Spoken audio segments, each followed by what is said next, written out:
جی ناظرین، آج ہمارے کلچرل ٹاک شو میں ہماری مہمان شخصیت ہیں ریٹائرڈ پرنسپل پروفیسر صلاح الدین صاحب۔ آپ گورنمنٹ ڈگری کالج حفص آباد سے تشریف لائے ہیں اور آپ وہاں پرنسپل رہے ہیں عرصہ دراز تک۔ آپ ایک سائنسدان بھی ہیں اور سائنسدان ہونے کے ساتھ ساتھ آپ ایک سوشل سائنٹسٹ بھی ہیں۔ تو آج ہم ان سے کلچرل ایکٹیویٹیز اور زندگی اور اس کے بارے میں گفتگو کریں گے، اور آئیے کرتے ہیں ان سے پہلا سوال۔ جی پروفیسر صاحب، پہلا سوال آپ سے یہ ہے کہ ہم کس دور میں جی رہے ہیں سر؟ انسان جو ہے اس کے مختلف دور رہے ہیں۔ سب سے پہلا دور جو ہے انسان کا وہ جنگل کا تھا۔ جنگل میں رہتے ہوئے اس نے دیکھا کہ جنگلی جانوروں سے مقابلہ ہے نمبر ایک، دوسرا اس کو خوراک بھی جنگل سے حاصل کرنی ہوتی ہے، اس کے لیے بھی شکار کرنا پڑتا ہے۔ تو چنانچہ اس نے قبائلی زندگی اختیار کر لی، مل جل کر رہنا شروع کر دیا۔ یعنی یہ پہلا دور ہے؟ یہ پہلا دور ہے، قبائلی دور۔ اور انحصار جو ہے وہ سارے کا سارا انسان کا وہ جنگل پر تھا۔ جی۔ اور پہلے اس نے وہاں سے مویشی اکٹھے کیے اور اپنے قبیلے کی ملکیت بنا لیے، ان کے اوپر انحصار تھا۔ تو یہ پہلا دور تھا، اور اس دور میں کوئی طبقے موجود نہیں تھے، سب لوگ کام کرتے تھے، سب لوگ تقسیم کار کے ذریعے حفاظت کرتے تھے، سب لوگ مل کر کھاتے تھے۔ یہ پہلا دور تھا۔ اس کے بعد پھر جب انسان نے اوزار اور ہتھیار بنانے میں مہارت حاصل کر لی، دوسرا دور جو ہے وہ زراعت کا شروع ہوا، اور زراعت کے دور نے پھر آہستہ آہستہ فیوڈل دور کا ہاں جی بن گیا، اور وہیں سے پھر آہستہ آہستہ جو ہے وہ بادشاہت شروع ہو گئی، منارکی۔ ہاں جی۔ تو یہ زراعت کے ساتھ منسلک تھے۔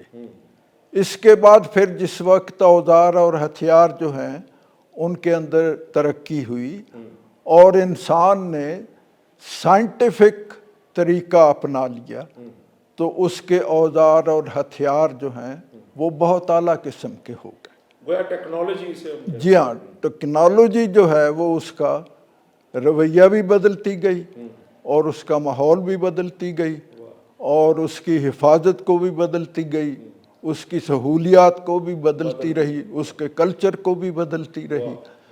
تو یہ انڈسٹریل دور آ گیا، اور انڈسٹریل دور جو ہے وہ ہے دین سائنس کی۔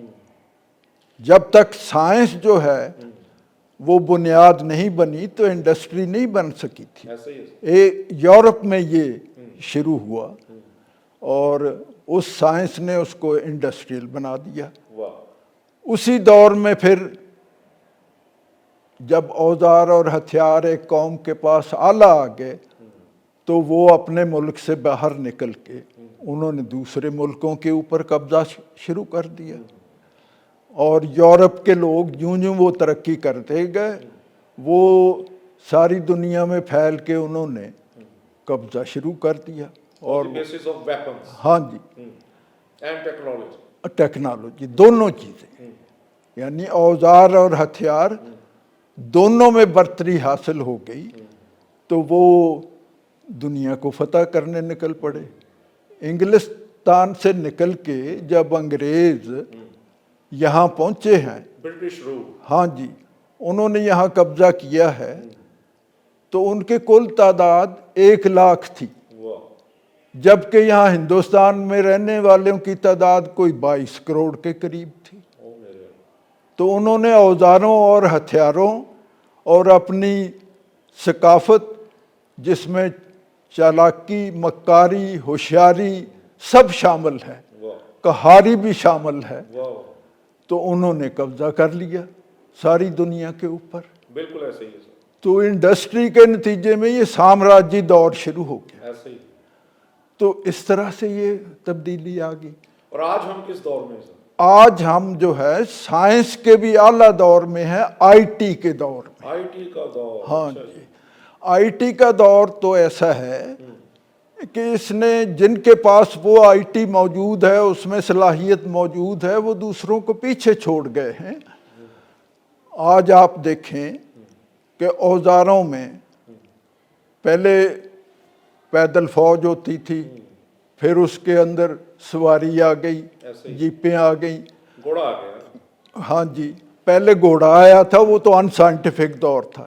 سائنٹیفک دور میں تو پھر یہ گاڑیاں آ گئیں، ایسے ہی جیپیں آ گئیں۔ اچھا، اس کے اندر پھر اضافہ ہو گیا ٹینک کا، ٹینک کے بعد پھر اضافہ ہو گیا ہوائی جہاز کا، ایسے ہی ایسے جس کے پاس وہ پھر میزائل آ گئے۔ ایریل اٹیک شروع ہو گئے، ہاں اور جی، اب بات جا کے ختم ہوئی ڈرونز پہ۔ ڈرون پر۔ جی، ڈرون کا ایک اٹیک میں بھی کرتا ہوں پروفیسر صاحب آپ جی پہ، وہ یہ ہے کہ آگے چلتے ہیں، ذرا کلچرل حوالے سے بات کی ہاں جائے۔ جی، کلچر کیا ہے اور آج ہم کلچرل کس مقام پہ کھڑے ہیں؟ جس طرح انسان کا ارتقاء ہوا ہے معیشت میں، اسی طرح انسان کا ارتقاء ہوا ہے کلچر میں۔ گڈ۔ اس کا کلچر بھی بدل گیا، یعنی پہلے قبائل تھے تو وہ قبائلی کلچر تھا، پھر دوسرا دور فیوڈل آیا تو وہ فیوڈل کلچر ہو گیا۔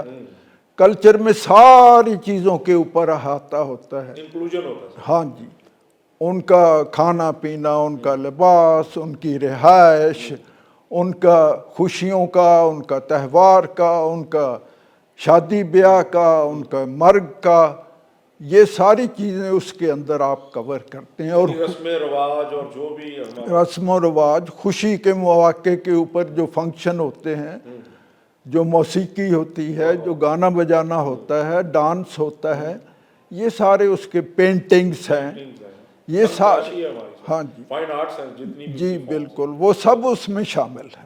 اچھا، یہ مجھے یہ بتائیں کہ یہاں اس ہمارے معاشرے میں یہ کلچرل گھٹن کیوں ہے سارے؟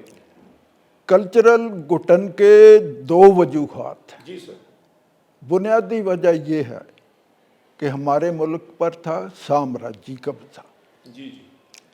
وہ سامراجی قبضہ ابھی ختم نہیں ہوا، اور وہ سامراجی قبضہ تھا امریکہ کا۔ ہم امریکہ کی کالونی سمجھے، ایسے ہی تو ہم ان کے احکامات مانتے رہے ہیں، اور ہتھیار کیا تھا؟ یہاں کی اسٹیبلشمنٹ، وہ اس کا ہتھیار تھا، اس کے ذریعے سے وہ ہمیں کنٹرول کرتے تھے۔ جب تک سوویت یونین رہا ہے تو وہ ہماری ہر طرح مدد کرتے تھے، اور انہوں نے ہمیں اس کے لیے استعمال کیا۔ چنانچہ ہم نے سوویت یونین کے خلاف جنگ لڑی، امریکہ کی۔ اس کا نتیجہ یہ ہوا کہ ہم انتہا پسند ہو گئے، کیونکہ ہم وار زون میں رہتے تھے، او مائی گاڈ۔ تو وہ ہمارے یہ جو ایک دہشت پسندانہ ذہنیت بنی ہے، ہاں سر، کیا اس کا توڑ یہ نہیں ہے کہ ہم کلچرل ایکٹیویٹیز کی پروموشن کریں؟ ہاں، اب یہ ہے ہمیں اس سے واپس آنا ہے۔ اگر ہم اس سے واپس آتے ہیں، انتہا پسندی کو ختم کرنا ہے، اور بنیادی بات یہ ہے کہ اپنے نقطہ نظر کو سائنٹیفک بنانا ہے۔ واہ۔ پہلے تو ہمیں بنی بنائی چیزیں ملتی تھی، وہ بیچتے تھے، ہتھیار بھی بیچتے تھے، اوزار بھی بیچتے تھے، پیسے بھی بیچتے تھے، تو اب وہ نہیں آ رہی۔ چنانچہ ہم دیکھتے ہیں کہ ہمارے اوپر تو قرضہ چڑھا ہوا ہے، ہم نے قرضے کی قسطیں دینی ہے۔ تو اب ہمیں کیا کرنا چاہیے؟ ہمیں اس سائنٹیفک دور میں پہنچنا چاہیے۔ گڈ۔ اس کی بنیاد ہے سائنس، کوئی مذہب نہیں ہے۔ ایسے ہی ہے۔ سائنس ایک طریقہ کار ہے جو آپ کو حقائق کے نزدیک پہنچا دیتا ہے۔ گڈ۔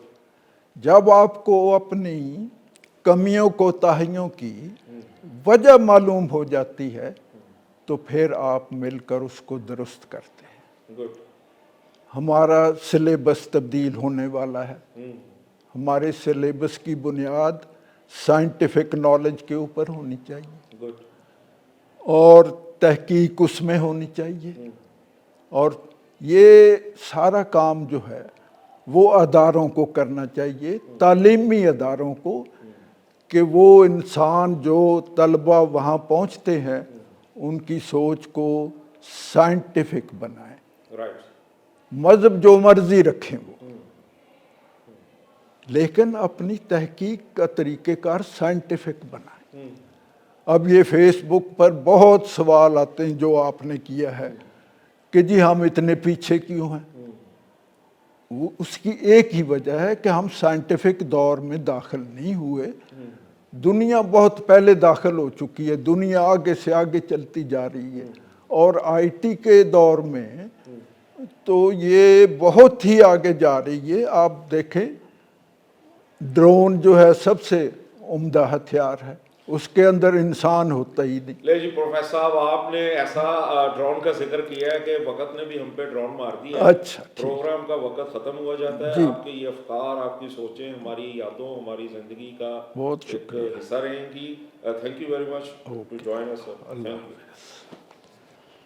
ناظرین، پروگرام کا وقت ختم ہوا جاتا ہے۔ اگلے ہفتے پھر کسی نئی مہمان شخصیت کے ساتھ آپ کے ساتھ ملاقات ہوگی۔ تب تک کے لیے خدا حافظ۔